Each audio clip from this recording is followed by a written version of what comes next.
KKK brother အားလုံးပဲမိတ်ကလာပါဗျာ Gavin Ever Defeat Channel နဲ့ပြန်လဲကြိုးဆိုလိုက်ပါဆရာချောင်းနဲ့ EXP သွားတဲ့အချိန် enemy back က Freya နဲ့ရှင်ထင်းရတဲ့ခါ ဘာ1ရှင်ထင်းရင်းနဲ့ Skill 1နဲ့လွဲရော RD တဲမေကအကောင်မထီတော့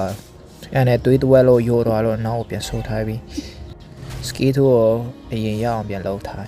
စောက်ရဲကြမ်းပြမယ်လို့တော့ညွှန်လေးချက်မခံဘူးပေါ့အဲ့နဲ့ Freya ပျောက်နေရတဲ့ကိုခရက်ကိုတွားလို့ဖို့လို့တော့ Skill 2နဲ့ဝင်မရမလားဆိုမှတော့လုပ်ကြည့်ရ Freya ရဲ့ ရှိတွေထွက်လာပြီးမှအကျုံးခံလိုက်ရအဲ့နဲ့ပြန်ထွက်လာတဲ့ Go Crab ကိုဒီကတော့အိုင်မှာပေါ့အဲ့နဲ့လိုလိုက်အဲ့နဲ့ Yisan Shin နဲ့ Freya ဝင်ကျုံတာခံရတော့မလို့အဲ့နဲ့နောက်ကိုပြန်ဆုတ်ထားရင်းနဲ့ Oh shit bro no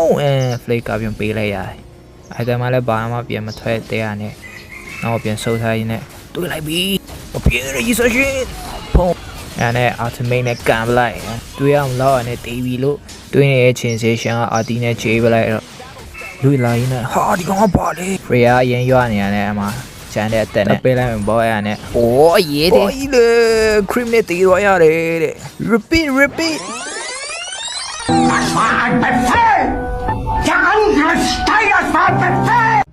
အဲ့နဲ့ပြန်ထွက်လာရင်းနဲ့ခြုံထဲမှာရောက်ရှိနေမလားဆိုမှချိန်နေအုတ်ထုတ်ကောင်လေးထွက်လာနဲ့ skill 1နဲ့ထောင်းလို့ဖို့လုံးနေချင်းအုတ်ထုတ်ထားခဲ့မှတန်းနေအောင်ပြေးတော့ရောအဲ့နဲ့ September creep ကိုရှင်းရင်းနဲ့ဟိုဘက် Freya နဲ့ပြန်တွေ့မှဒီခါတော့ by one ရှင်းချတော့အမ plan တွေကတော့ရှေ့ရှိရဟဲ့အရင် passive နဲ့တော့ထိုးပြီးမှတာဝါထဲကိုကန်သေးဖို့What the what ပါလိုက်ကွာဘယ်လိုကန်လာလဲအဲ့နဲ့မနိုင်တော့ဘူးဆိုတာတီးရင်လုံးပါနေစာပြင်လုံးမယ်အဲ့တော့ damage မလောက်တော့ပြင် back ခဲ့ရ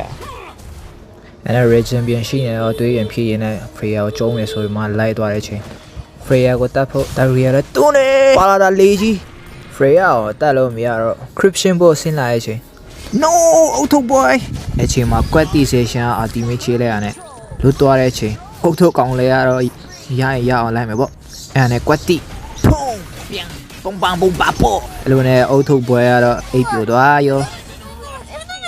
ဒီတစ်ခါတော့ Freya ရောအများနေဒါနဲ့ဆင်ထားတဲ့အကွက်ထမ်း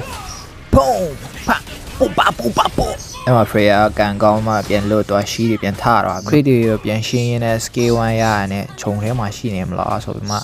scale 2နဲ့ခြုံထဲလိုက်သွားတော့ Freya ကတာဝါလေးဒီရောက်သွားတယ်အလေမှာ station မရှိရနဲ့ crit တွေကအမြန်ရှင်းပြီးမှ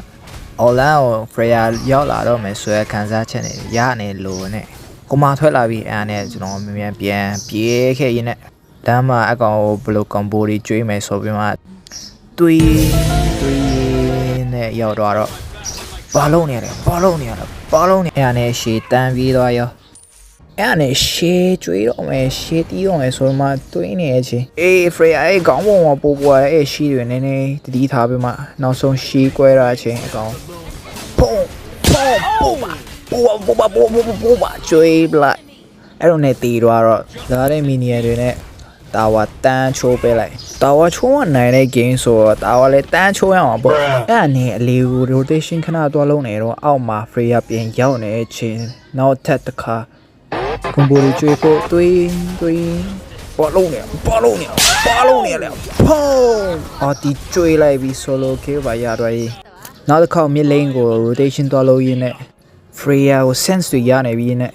တာကြီးမမတ်သေးဘူးလားယော့တမ်းပဲချိုးချင်တယ် Freya ရုပ်ဖုံးပါကျွေးလိုက်ပြီး solo kill ကထက်ယူလိုက်အဲ့နဲ့လမ်းမှာရှိသမျှ crypt တွေအကုန်ရှင်းပြီးအပေါ်မှာရွနဲ့ဟာလေးကို flake ကနဲ့ပူပါအဲ့နဲ့အုတ်ထုတ်ပွဲကပြန်8 set သွားရောမြင်း crypt တွေလာနဲ့တာဝါလေးတစ်ခါလေးတန်းချိုးဖို့လုံရင်းနဲ့ချိုးခဲလိုက်ပါတယ်ပြီးရနေအလေလမ်းမှာရွနေတဲ့ Freya ကိုတွေးလိုက်ပြီးမှပို့တာဝါ damage နဲ့ physical damage နဲ့အကုန်ရောမှ short တော့ရောအဲ့လိုနဲ့ crypt တွေပဲရှင်းရင်းနဲ့ Freya တောင်ပြန်ပေါ်လာတဲ့အချိန်ဓာတ်ရိုက်ပြန်တွေ့ရောအဲ့ဒါနဲ့ကျုံးမယ်ဆိုပြီးမှနောက်ကနေလိုက်နေတဲ့အချိန် Freya ရှေ့တီးရဲ့အဲ့ဒါနဲ့ ultimate ပူပါကျွေးလိုက်တော့ပြန် short တော့ရောပြီးရနေတာဝါကိုတန်းသွားချိုးရောအဲ့နဲ့တွေးလိုက်တဲ့လေလောက်ကို combo 1 2 1ပုံတခါလေးတန်းပြက်ရောအဲ့နဲ့ record time ပြနေပြီ Freya ကတော့ရှေ့ကျုံးဝင်မဲ့နောက်ဆုံးကတော့မင်းသားတို့ပဲနိုင်သွားပါတယ်ဗျာ ကြည့်ယူအားပေးတဲ့ brother တိုင်းကိုကျေးဇူးအများကြီးတင်ပါတယ်ဗျနောက်လာမယ့်ဗီဒီယိုတွေမှာဆက်တွေ့ကြရအောင်